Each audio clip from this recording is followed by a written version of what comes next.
Hey everyone, welcome to the EsportsNext podcast. I am thrilled to be joining as the host for season 3 along with my co-hosts.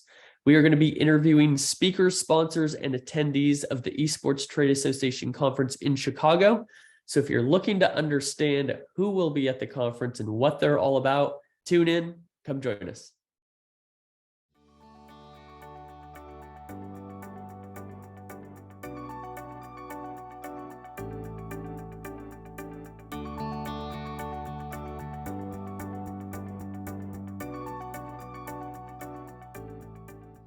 This podcast is sponsored by PeopleWork.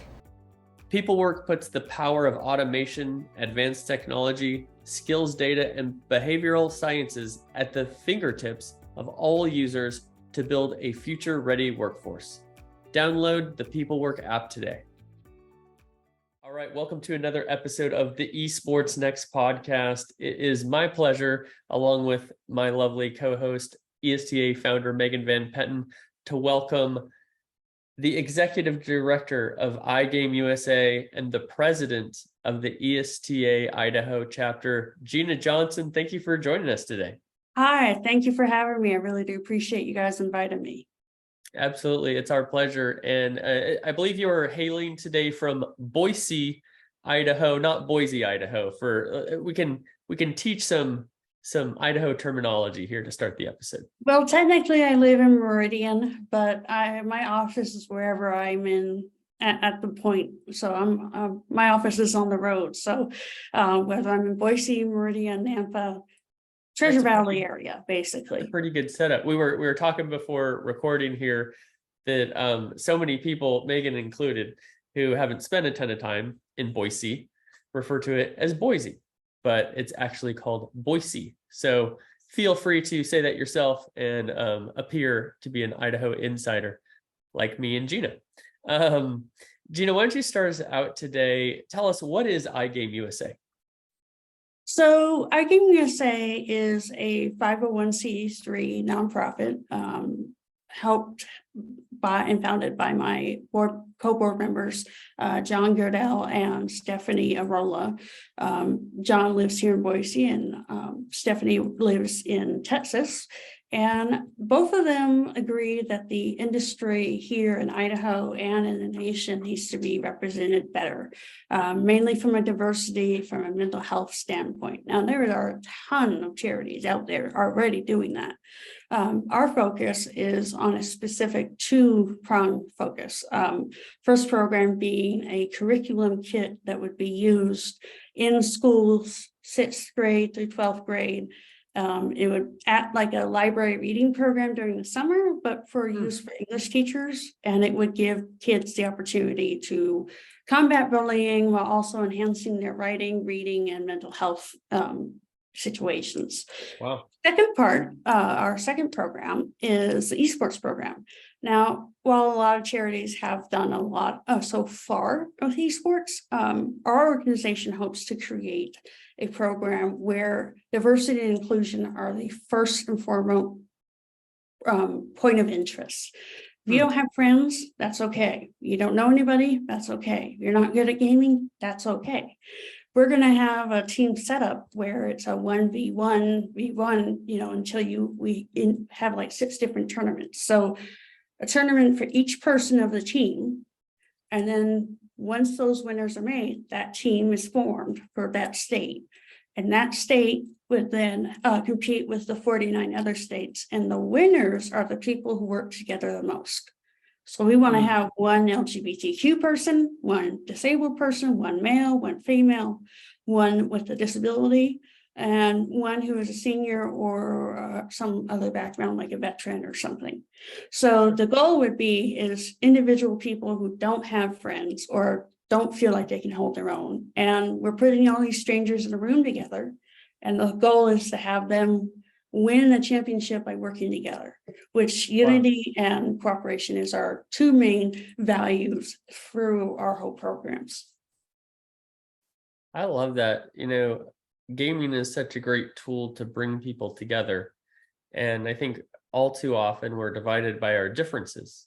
And I see you bringing people together who have probably some obvious differences, but relying on their commonalities, what they have in common, and being able to communicate, strategize, work together to strive for a common goal. That's incredible. How long have you been doing this? Well, most of my work has been research and behind the scenes application. So about 12 years, I've mainly been getting the data that I need. But I'm hoping that in the near future, I have partners as a result of interested people who are watching this and hearing this podcast, that they may be interested in working with us or at meeting with us during the EsportsNext event. Fantastic. I'd love to hear more about your curriculum as well. I'll tell you an experience I have with my son. He can read, but he's learning to get better at reading, you could say. Yeah. And what's so interesting, my son just loves Minecraft. And we found some Minecraft books that are on his reading level recently at the store. And I can tell you, he can read those books a whole lot better than all of these other books.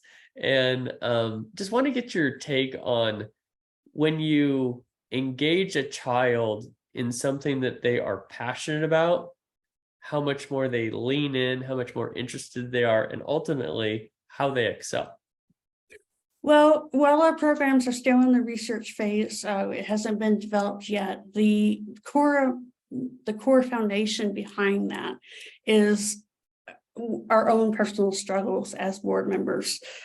Stephanie and John had their own struggles with learning and reading when they were younger. And for me, I could never truly read chapter books that were black and white. I was always reading graphic novels or reading something that had like a connection to the video game material, like the numerous tie-in books or comics that came into play. Now, nowadays, you can see tie-in graphic novels for pretty much any English class or a documentary or a video or some type of interactive element. I mean, we could at least play the history version of Assassin's Creed to learn more about France or something. Sure. We didn't have that back in our day. So to combine all of that into one central resource is one thing, but to give teachers the opportunity to focus on journaling, which is a whole nother epidemic right now, not just because of COVID or the mental health epidemic, but just as a resource to get kids interested. That is where we're trying to angle our net per se into getting people interested in helping us. Interesting. Well, Gina, I know that you've worked behind the scenes setting this up, and I was so fortunate enough to talk to you at an early stage. And we're so proud to have you as our chapter president and leader as you're developing your foundation there in Boise. It's a big ask. It's a big task. So. Yeah, and you give a busy, passionate, committed person something to do and they get it done. I remember talking to you, and I have so many conversations, but I love when you say diversity and inclusion. And I mean everyone. And that is, boy, your everyone really is everyone. And I think that there's a certain re-education that we have to let remind, if you walk in a room, for example, and you scan the room, and regardless what it is, a coffee connection, a party, a meetup, a networking event, there's someone there that is sweating bullets and they're uncomfortable and they don't feel like they fit in, or more than one person. And if we can be more conscious of who we're with and connect, because one of the best books I've ever read is Everyone Communicates, Few Connect. And one of our overlookings sometimes is our seniors. Think about it, retirement. Some people retire as early as 55. We're living to be 100, that is a group right there that wants to be included and they're passionate. There's all sorts of, who's missing out, but it's each of our job individually. It is my responsibility. in my, when I'm anywhere, that I scan a room and make sure I'm there for who might not be okay. That's exactly what I've been doing. I have this philosophy that everyone matters. During COVID, I saw so many people just trying to hang on. And I ended up doing something very small, very simple, something anyone in the world can do. And it just broke so many barriers so that it could bring hope and love to the community. And that is, I said, thank you for your hard work. And I said that to Walmart pickers, to cart, gatherers, to people who were doing restaurant, jobs, anyone and everyone, even people who weren't even interacting with anyone, no coworkers. I just said that to them. And you'd be surprised how many people were crying on site because that kept them going. You didn't know what they were going through. But if we can provide that type of just keep on going, thank you for your hard work, you could see their lives being impacted. And gamers have that potential as well. Now, normally when we're not chatting at each other and charging at each other in the chat lobby, we are really enjoying and playing and having fun. But there is a big difference between having fun and being able to be productive while having fun and being able to be recognized as a treatment for having fun. And I mean, we have been through so many hurdles, not just as a community or in Idaho or nationwide or globally. But, when I heard video game addiction was a disease, it's like, yeah, but that's 2% of the 2%.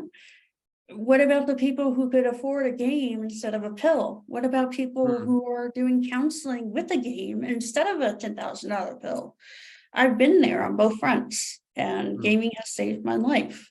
If we can bring that type of love down to earth to a student who's struggling in his English or art class or just being bullied altogether, that is our goal. That is our hope, that if Idaho, of all places, could kick something off, that'd be great. I mean, we've already got an amazing BSU esports team. We've won national championships that no one expected. And now BSU is struggling to figure out whether or not they can keep going. The legislature doesn't support them because they don't want that. Yet. So the patience is challenging with the passion that you have. It is. Yeah. And yeah. And yet in due time, my friend. Something that I love, I saw you write in some of our back and forth was, if I'm not an advocate for esports and gaming in Idaho, who will be? Yeah. There's so much power in who else will do it? Let me talk a little bit about that perspective and a little more of what you're doing. I just love it. Well, when I graduated high school in 2010, I was gaming and I struggled a lot with a lot of different things: mental health, physical, social. It was midst of the economy crisis. And gaming saved my life in 2001 with Halo and Hotspots, but it gave me purpose. And I started to realize that there was a need. Here in Idaho, there was an underground movement. There was an underground community, but you only found it in certain parts. You only found it online or at the midnight releases. And mind you, midnight releases rarely happen now. And online is great to a certain extent. States all over have central gathering spaces, but here in Idaho, we're an underground community that no one recognizes because there is no physical community that we can have an average daily presence at. There's no esports arena for the regular public. There's no gathering space for the general public on a daily basis. And if Idaho is going to have a spot, someone has to start early, right? So in 2014, I was asked to go to the Idaho Department of Commerce and participate in a focus group. A few months before they asked me that, I came to them saying someone needs to advocate for video games. They said, okay, we'll keep you on a list. 2 months later, I get a call saying we're doing a focus group. Okay, I'll come in, I'll represent the gamer, just the consumer itself. I go there, I'm the only female in 150 people. Mm, And I'm the only one representing gamers themselves. mm, So that gave me perspective that there needs to be someone behind the scenes helping advocate, but there also needs to be people who will be in front of the scenes.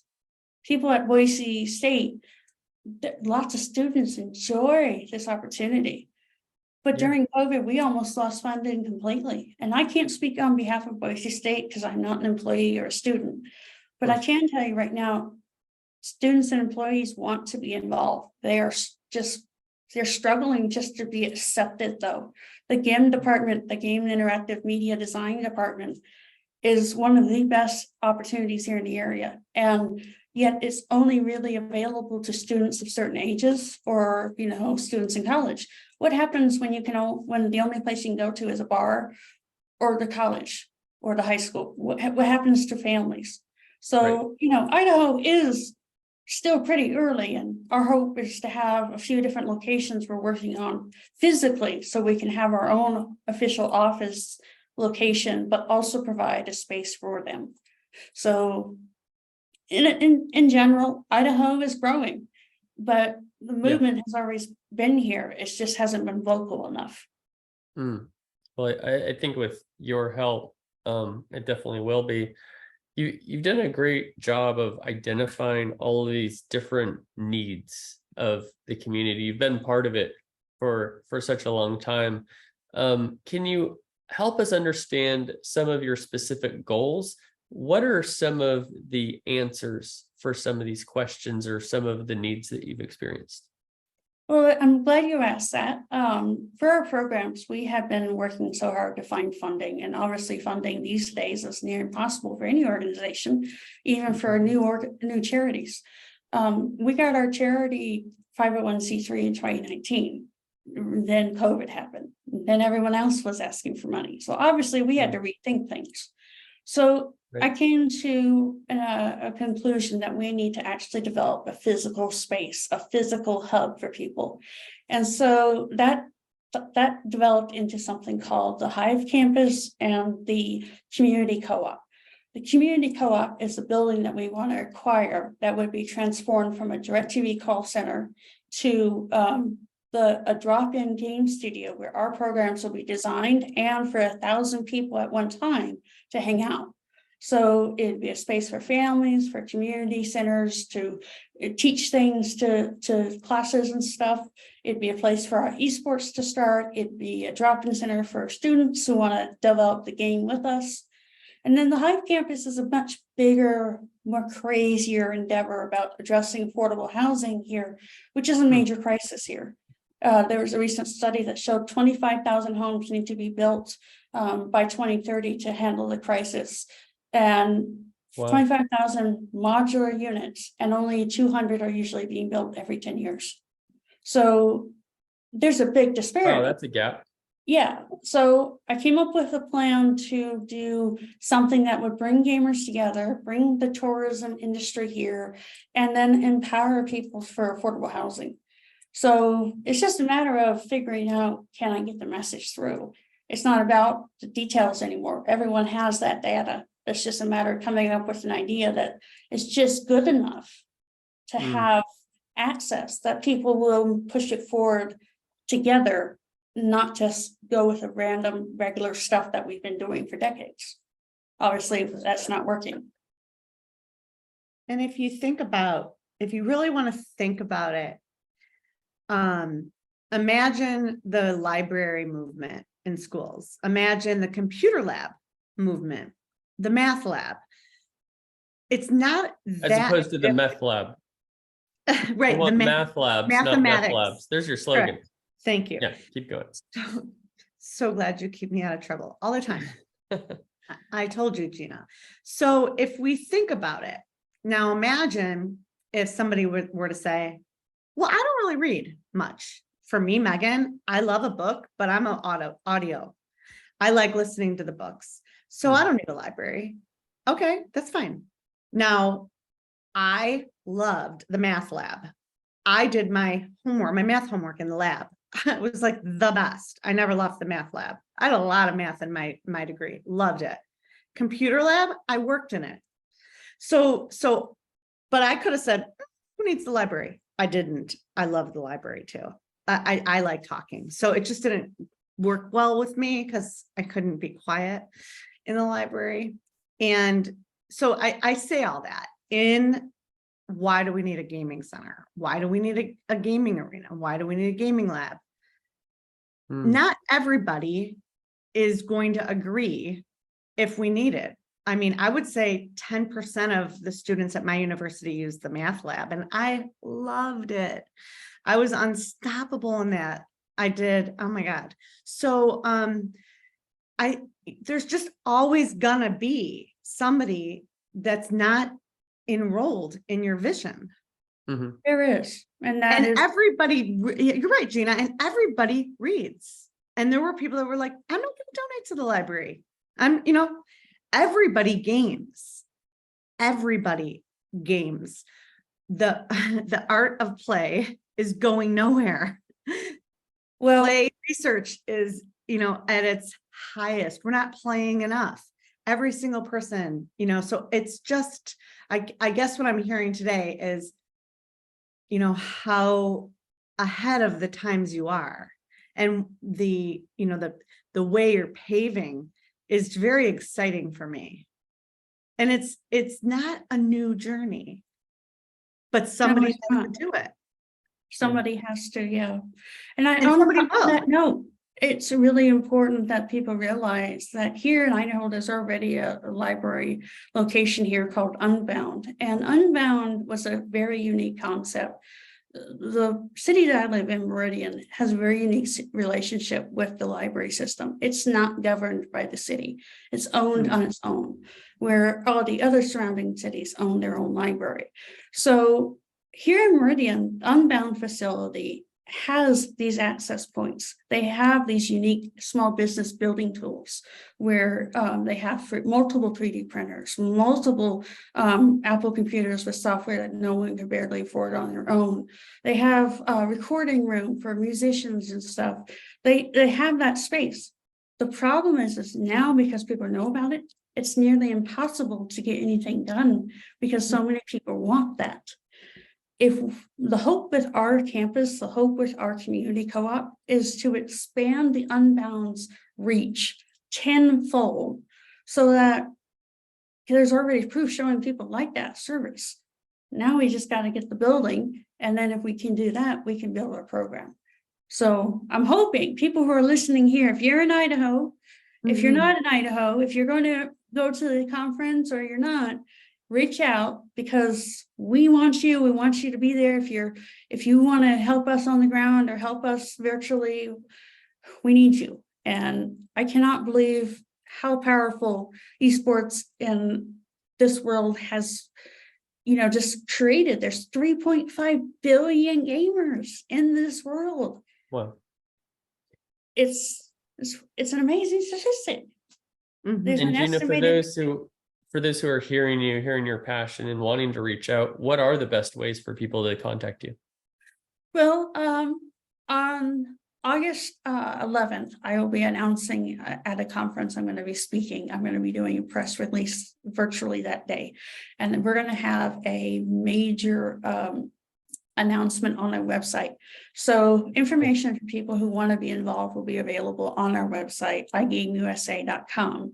And then for people who are in Idaho who want to get more involved on the local aspects of those programs, upgradeIdaho.com is how we want to get people involved. So I really want to encourage people, though, that this isn't just an Idaho goal. This isn't just a USA goal. You can't change the industry on your own, nor with just local or national support. We may not have the capability to work with international teams yet, but that doesn't mean we're not open to it. We want to be involved with people. My gamer tag is Idaho Gamer Girl, not to just be someone who's from Idaho, but to represent a movement that's here. 250,000 gamers are estimated to be living in Idaho. Wow. Very few people can be there at the same time. And that shows. that there is a need, not just here, but everywhere. And I'm hoping that this place, this whole movement down the line, 10 years from now, we're going to be looking back and saying, it only took one group to start things. Now it takes a community to establish it. So. I love that. Some people might be listening, and that for those who aren't as tied into esports or the gaming experience, and saying, why don't people just do this online? You can do it online. You don't need a place to congregate in person. That's the greatest thing. I mean, look at COVID, right? How gaming boomed, right? Because nobody could get together. Can you share some of the benefits that you've experienced personally of gaming together in person? Yeah, Idaho is known for its vast outdoor communities, its wildlife, its hunting, fishing, camping, whatever you can imagine. There's Yellowstone, there's, the various parks and whitewater rafting and skiing and all sorts of things. We have celebrities come here all the time just because of the outdoor types.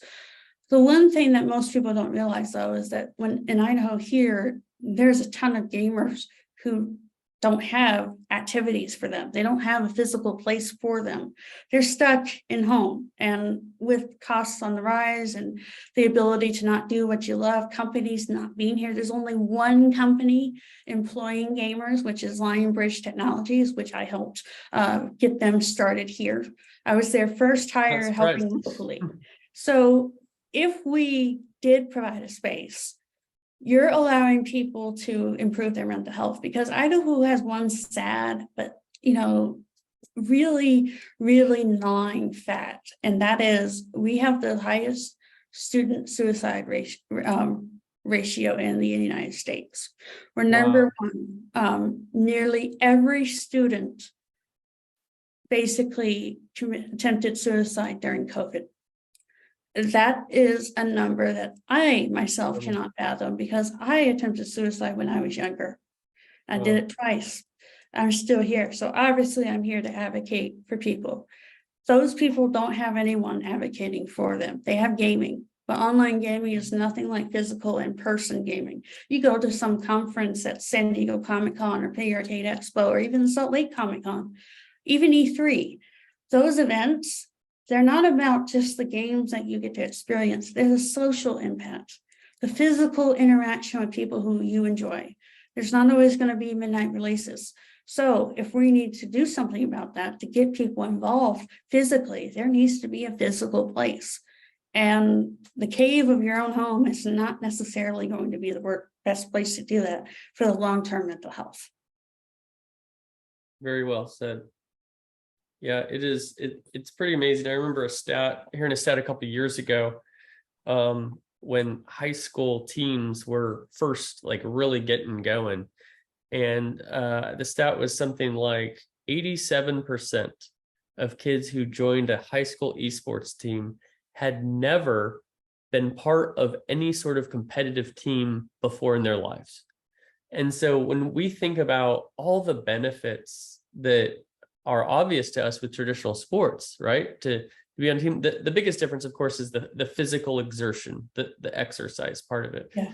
But set that aside, and you have all the same benefits from building friendships, right? Meeting like-minded people, working through difficult things to get to a goal, to persevere, learning to win with class, learning to lose with class, right? Being coached on how to treat one another. These are all things that we recognize with traditional sports that hey, I want to get my kid playing sports because it's going to be good for them.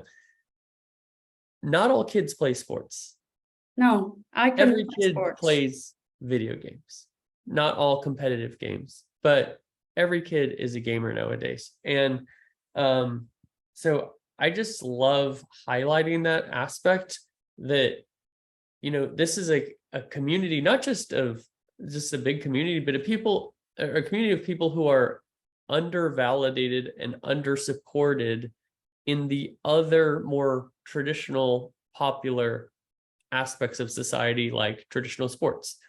And so we need to lean in these ways. And it could, to your point, save a life, right? I mean, making a friend, having a friendship, having someone who cares about you, you care about them, and you can connect and share. It's powerful. Well, I do believe that the one thing that most people, including myself, I never knew that Boise State was going to invest in esports until I learned about it in 2017. And in 2017, I really was struck on, because it's like, you know, I could have gone to college, then I would have been able to succeed a whole lot better with that. And 2017 was when our football team kind of just went down to the ground, and we lost most of our funding, or we lost most of the fan hope. But when esports came around and we started winning championships, beating the likes of Alabama, Florida, UCLA at national championships and multiple games, that is something that no one expects little Boise State to do. Especially saying to a parent saying, I want to go play video games in college as a way to fund my scholarship. Idaho, I can tell you right now, I would not be advocating for Idaho if I didn't know there was an opportunity like that behind us. The problem is keeping that opportunity alive and expanding upon it. So as an Idaho chapter president, it's not just about working with people who are wanting to be involved. It's reminding people who are already involved in other ways to keep going, keep going, moving forward, to keep strong despite the obstacles. And that's one of the reasons I ran for mayor in 2019 for Meridian, Idaho, because people need to be reminded. They need to remember that people who are gamers need representation. And to this day, I'm very happy that that message is still received. I just hope that in the future, in the near future, things will get going so fast, people won't even realize it came. It'll just be here available to everyone. Well, we have a little surprise for you. We got your LinkedIn Idaho page up. Thank you so much. Yeah. Yes. And I put the link there for you to check it out in real time, and or I could share the screen, but it looks like you already have about 34 people that are part of the part of the page. So it's interesting that this has worked so well, that we helped you provide some structure for a community that's already there. You know, the community just needs an extra boost. It's not, they're not there just to be silent. They're here to be heard. And everybody is. We all have a voice. We all have a seat at the table, and we are all the same. John always says, I treat everyone the same, whether they're a janitor or a CEO. And he said, Megan, but the trick is treat everyone like a CEO, and you're golden. And it's just those small things, like, you know, thanking people that are working when you're off, you know, and being thanked when you're working when they're not, you know. I think it just goes such a long way, that ripple effect. So I hope you're pleased with your group. I mean, it means a ton to have that. So thank you very, very much. This is not just the start of something great. This is the movement already established. Now it's just about ready to get kicked off and going. So I love it. Well, when I heard that you ran for mayor, I thought, who better to be president, right? Well, I don't want to be president of the United States, I'll tell you that. Me either. Not yet. How about the Idaho chapter? That's a perfect fit. Well, Gina, I can just tell you, first of all, your story and your experience is so impactful. I know that you've definitely influenced so many people positively, even more than you know. You've definitely influenced Megan and I today, as well as our listeners. For those who are listening and want to stay connected to you, want to assist in the ways that they can, or just follow along with what they're doing, what are some of the ways that people can do that? Well, I have 3 recommendations. First is to work with us. We need help. we need volunteers. So whether you're an artist, a programmer, someone who can just get the word out, whether you have family members or friends who can support, if you're part of a company that helps volunteer, in certain areas, that would help. Whether you're local or national, doesn't matter. We're accepting all the help we can get, but there is one thing we would like people to locally to do, and that is to visit that survey link on August 11th on our website. Locally, that is an important thing, because if we can get the data from that, we can get the grants that we're looking for and the support that we're looking for. But there is one thing I would like to announce. We are hoping that this podcast, if for anyone who is listening, we're hosting a surprise trailer competition. So we have an opportunity to put a trailer in our local theaters during the holiday campaign. Mhm. And so if anyone locally or in the region or nationally wants to submit a trailer to that competition, they can. All that we ask is it's less than 30 seconds, and that it has royalty-free stuff. Make sure you own your own stuff or royalty-free songs. And then tell us what makes you game. That's the theme. Why do you game? Why do you play video games? Answer that question. All the submissions will be online on our website, but the winning submission will be given a special present that we have. We'll be getting a signed controller, at Spot Series controller, that was signed by Phil Spencer, Seamus Blackley, and the famous Larry Major Nelson. So Wow, incredible. if people want to get involved, they can visit our website. The information will be up starting tomorrow, www.igameusa.com, and then it'll be on the right-hand side of that site. So. Wow, that's incredible. Well, yeah, definitely everyone listening, go to igameusa.com. Make sure you register, get to editing on your trailer. And then I'm so looking forward to that big announcement on August 11th, Gina. So we'll make sure that we as the ESCA community also promote and help amplify that as well. I just want to thank you again for joining Megan and myself today on this episode. Thank you for your over a decade of advocacy. Thank you for helping so many people in the Idaho area and beyond. And thank you for your time joining us today on the EsportsNext podcast. All right. Thank you so much for having me. And I look forward to helping everyone and having everyone help Idaho, not just Idaho gamers, but help the world realize we're a movement. We're here to stay, and we're not going away. So. I love it. Thank you, Gina.